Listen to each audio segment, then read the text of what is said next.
এখন যে নিচে আঙ্গুরগুলো পরে থাকতে দেখতেছেন, এই যে আঙ্গুরগুলো, এটা হচ্ছে সফলতার পিছনের গল্প বলতে পারেন, ভুলের খেসারত। এই যে আঙ্গুরগুলা কাইটা গাছটা ছাঁটাই করে নিচে রাখছি। গাছটা সম্ভবত বাঁচবে না, তাও দেখি কিছু ট্রিটমেন্ট করেছি।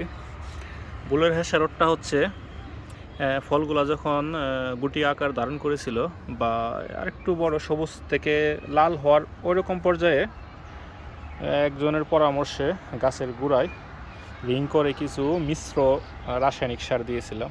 আমি গাছে সাধারণত রাসায়নিক সার ব্যবহার করি না, এই প্রথম একজনের পরামর্শতে কিছু রাসায়নিক সার ব্যবহার করেছিলাম, যার কারণে রাসায়নিক সার সম্ভবত পরিমাণের থেকে বেশি পড়ে গিয়েছিল।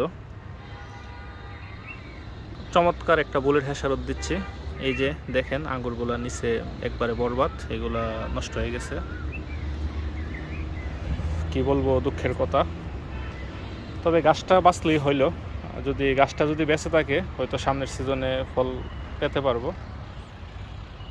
যাক, এখন বুলেট হেসারত আর দোষী বা কাকি দিব পরিমাণ হয়তো দিতে পারি নাই। এজন্য যারাই গাছ লাগাবেন, শখের গাছ, পরিমাণটা খুবই প্রয়োজনে কম দিবেন, কিন্তু কখনোই পরিমাণের বেশি দেওয়ার চেষ্টা করবেন না। আর রাসায়নিক সার হলে তো খুবই সতর্কতা অবলম্বন করা উচিত। আর জৈব সারের ক্ষেত্রেও যথেষ্ট গুরুত্ব দিতে হবে, কারণ জৈব সার যদি বেশি হয় তাহলে কিন্তু শিকড় পচে যায়। সেমভাবে রাসায়নিক সারও পরিমাণের বেশি হলে শিকড়ে পচন ধরে যায়, আর শিকড়ে পচন ধরার কারণেই গাছটা আজ মরে যাচ্ছে। যাই হোক, দোয়া করবেন যাতে গাছটা বেঁচে থাকে। আল্লাহ হাফেজ।